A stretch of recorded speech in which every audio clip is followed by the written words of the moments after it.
Hey, INFPs, this is Amanda, and welcome to episode 4 of INFP Chat for December 2024. So, like I just said, this is the 4th episode of INFP Chat. It's something new that I started back in September, and my idea was to do a monthly video and chat about a variety of topics relevant to INFPs while keeping things pretty loose and informal and having a little bit of an off the cuff vibe. So I typically come in here with a couple of sort of possibilities or a few possibilities for what to talk about, but I kind of like to let it flow once the camera goes on and kind of just see what comes up. Um, these episodes are usually around like 20 minutes long, maybe as much as 25, but I'm trying to kind of keep it in that range. And yeah, like I said, this is the 4th one. So I feel like I'm starting to just get a little bit of traction with these and kind of settling into them. Definitely, if you've been enjoying these or if you have any feedback at all, it would be great to hear what you have to say you can leave a comment under this video. That would be wonderful. If there's a topic that you'd like to see discussed, you could leave that as well. But yeah, it would be great to hear if you're enjoying these or if you think anything could be, I don't know, improved or maybe like something could be added or whatnot. But I'm certainly happy to get your feedback. And with that, I think I'll just go ahead and jump into this month's chat. So I've been writing a lot recently about darkness. That sounds a little ominous, but it's what's really inspiring it is just the fact that I'm in the northern hemisphere, and of course, this time of year, and especially right now, it's very dark. Right? We have these short days and long nights, and that can really affect how you think and feel and operate. And certainly, that's the case for me. So. Yeah, a couple of weeks ago, I actually wrote an essay for my long form INFP's newsletter. I have two. One is like a shorter, more like resource based newsletter, and the other one is called the For INFP's Dig Deep newsletter, and that features longer, like around 1,000 words, articles and essays every couple of weeks. So. Um, 2 issues ago, I sent out an essay called The Dark Time. And in that essay, I was writing about, essentially like what happens in sort of the dark or fallow times of the year or of your life, right? Um, I know for me, like, my sort of seasonal rhythms like tend to follow the seasons. So at this time of year, I'm more introverted. I'm a little less creative, or I might work on certain creative type projects and not others. Although interestingly enough, like writing fiction tends to be something I want to do. I'm slower. And also too, like I find that there's a sort of shedding process that I'll go through. And it may be that I have like certain fears or insecurities or inadequacies or like things coming up that feel uncomfortable, that maybe feel scary or negative in some way. But it's really like being just brought on by the darkness around me. But anyway, in the dark time in my in this essay I wrote, I actually like kind of steered it more towards productivity and not so much towards like emotions and what lies underneath the surface. And I started, I was talking about this idea of restful productivity, right? So like when we typically when we think about being productive, we think about the action phase of that, right? Like I'm, sitting at my desk and I'm writing or I'm creating, I'm actively working, I'm taking calls and meetings, right? It's all, it's the active stuff, right? That's when we feel productive, we're talking about being active.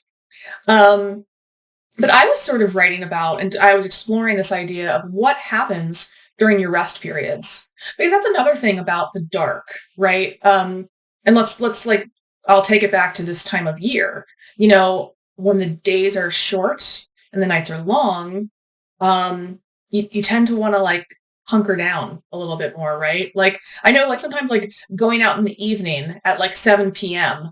Can feel like, a tremendous amount of energy for me, even though it's not very late. It's so dark out and it's like, oh, I just want to like stay home and maybe like eat some soup and sip some tea and be under this blanket. But it's just the world around me is sort of like inspiring this kind of like deeper like deeper introversion and wanting to be less active and everything. But during rest periods, a lot can be happening, right? So we don't give it's so underrated when we think about in when we think about productivity and what we read about productivity and how we engage with it. Like you don't see a whole lot about like, I mean, people talk about rest as a sort of, it's almost like a necessary evil. Like we know we have to do it because we can't just go and go and go. But it's definitely not written about. I don't usually see it written about or talked about like in a way that it's being embraced, Um, and I practice trying to embrace the dark times or the fallow times, or the times when I'm having restful productivity, because I do find that a lot tends to happen underneath the surface when I'm resting. Like I have this idea of sort of things maybe like marinating in my subconscious, right? Ideas and things I'd like to create and maybe like just energy shifting in my body and my mind. Um but of course it's not conscious. So I can't really know what's going on. For me personally, I can tend to just feel these sort of like shifts happening, or I might have like insights that are popping up or certain emotions or something. And that's how it's kind of appearing on the surface. But, yeah, it's there's a lot happening underneath the surface, right? I'm not right. I'm resting from activity so that these sort of like background processes can take place. And then at a certain point, right, the light comes back. Um, right, it's now the light time, and it's time to sort of like take your refreshed self, right? The self that has shed some things that needed to go and has made new space, and you're now ready to come back to activity and start to grow things again. And create, and I have this idea that INFP personality types in particular are really sensitive to like seasonality, like seasons. And I do mean the sort of like weather and climate, I mean that in terms of like spring and summer and fall and all that, but just the idea of like being in a certain season creatively or energetically, right? And maybe it doesn't, it's possible for you, it might not even quite match up with the climate season. But yeah, I've long had this idea that INFPs are just particularly sensitive to it. Like um, we don't just go and go and go and go. Like I think some other people have more of a tendency to do. Being that we're like more connected to our unconscious and just the things below the surface. I think we can feel very strongly like now is a time for activity. Now is a time to create. And then also, likewise, now is the time to step back. Now is the time to go inactive. Or like what I talked about before, where like I will have certain creative activities that I have more of a penchant towards at different times of the year, or at, yeah, typically it's yearly. So yeah, so the dark has been on my mind recently and what comes along uh, with the dark, and also too like how it can be embraced and used to my advantage. And I've been writing about this as well, so how it can be used to other people's advantage also. So I'd be curious to hear if you also have a strong sense of like of seasons. Are you do you feel that you're strongly affected by the like the actual season, or do you feel like you really respond like you have certain seasons in your life for creating or having a certain amount of energy or otherwise? That would just be interesting to hear. But and I think I'll kind of like wrap up this topic just by saying like the winter solstice is one of my favorite days of the year. Right. And it'll be coming up in a few weeks, which I'm very relieved about, because I know that on that day, there will be just the tiniest bit more light. And even though I can't see it, I won't be able to notice it with my eye. Just knowing that it's happening will lift my spirits and make me feel more optimistic and will start kind of pointing me towards more activity. Right. So yeah, so like, there may be, typically for me, there will be sort of like ideas that will start to bubble up to the surface, maybe a little faster or maybe a little bit stronger, right? I'm really starting to like point my energy in a certain direction and get ready for the time when I am going to be more actively creating and, just more active in my life in general. So yeah, I'm always thrilled by the winter solstice. And I do like to kind of just I don't really do anything that specific to like mark the day or do anything that special, but I always like to just know it's the solstice and just kind of just like honor it in subtle ways, because the light's coming back and I'm ready for it. I won't actually, it's not very visible for a while that the days are getting longer, but just the knowledge that they are is good enough for me. So, and then, so on that note too, so it's funny, like, I actually, you can't see it on my chalkboard wall because I'm sitting in front of it, as far as where the camera's pointing, but right behind me, sort of like on the edge of the wall, I have a list and it says INFP chat. And then I had jotted down a couple of ideas. Right. So like, just to maybe come back to something, when it's time to do an episode. And I'd written something about INFP fiction writers. So I did mention that at this time of year, writing fiction, like the real, first draft, getting words down onto a screen, that really appeals to me. And I think because like it feels a little bit cozy. And so like when I'm in this kind of like hunker down mode, um, it feels like a sort of an activity that kind of goes with that energy. Um, but then I had specifically mentioned too, this idea of, jumping around, right? So I know for myself, um, well, and INFPs in general, like, we like to do a variety of things. Like we're not usually the types who are going to um kind of like sit down and work on one thing or on one thing only until it's done.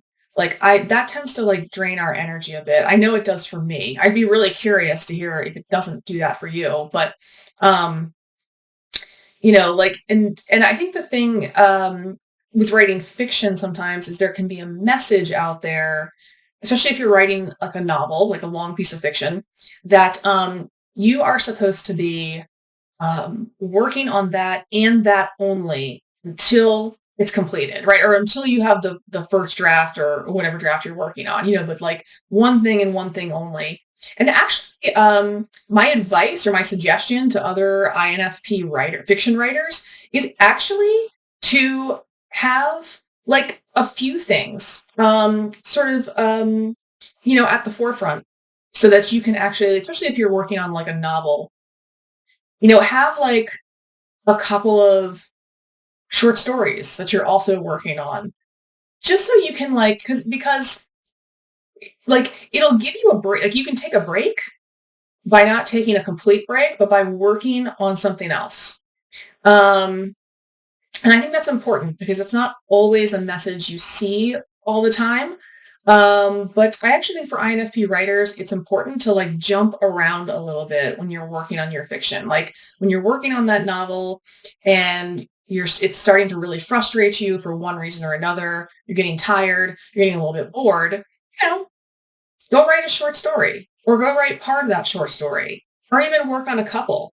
But I think taking a break from, say, like your main fiction project and working on other fiction projects is actually a really good energy boost and motivator for you. So you might want to consider giving that a try. If you're someone who's been trying to like, so if especially if you're trying to like make it to the end of a novel or at the end of a draft of a novel, and you're finding it like you're starting to feel like you're just trudging along with this thing, try taking a break with another piece of fiction and see how that goes. I know I have a tendency to have multiple fiction balls in the air at the same time, and I like being able to move around and jump around from thing to thing.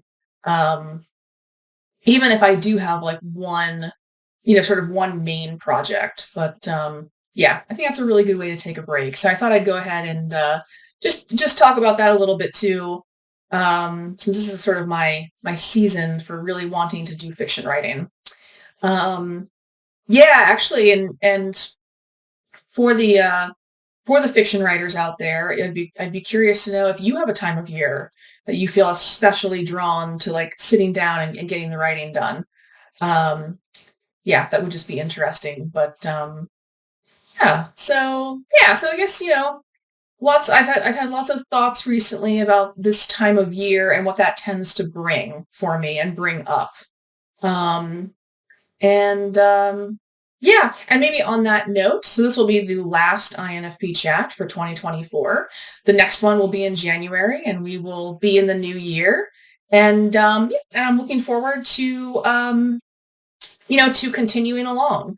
I might, but like, don't hold me to this, but like, it's possible I could even go to maybe an every 2 weeks schedule. I thought like for just getting started once a month seemed reasonable enough. But yeah, at some point in 2025, maybe I would move INFP chat to every 2 weeks. But I think I'm just going to keep exploring and keep seeing how it goes. So thanks for listening, and thanks for if you've been here for maybe all 4 episodes, thanks a lot for supporting this. And if you like other INFP content, I mentioned earlier, I have a couple of newsletters for INFPs. So the first one is, I just call it For INFPs, and it is a free newsletter, and it's resource-based. So just think like it's a short email, and it'll have like a resource or a tip or a piece of news. It's maybe just written in there or otherwise just linking out. But yeah, it's a good place if you're an INFP and you're looking to kind of like get the best out of yourself and understand yourself more. And I do also have a long form INFP newsletters as well. So this one is called For INFP's Dig Deep newsletter. It is a paid subscription because I do longer articles and essays. It comes out every 2 weeks, and obviously relevant to INFPs. A subscription is $3 a month or $30 if you want to sign up for the year. And you also have access to the archives. So that sits at about, I just sent out issue 41 yesterday. So that continues to grow, obviously. And you do also get after you subscribe, you get a free ebook copy of my book, Productivity for INFPs. And yeah, so if you're interested, if you like, sort of like in-depth written content, and you like INFP stuff, that would be a good one to check out. I will go ahead and have links to both of those underneath this video. And yeah, and with that, I will now actually sign off and say goodbye. So again, thanks for watching, guys. It's great to have you here for INFP Chat, and I'll see you next year.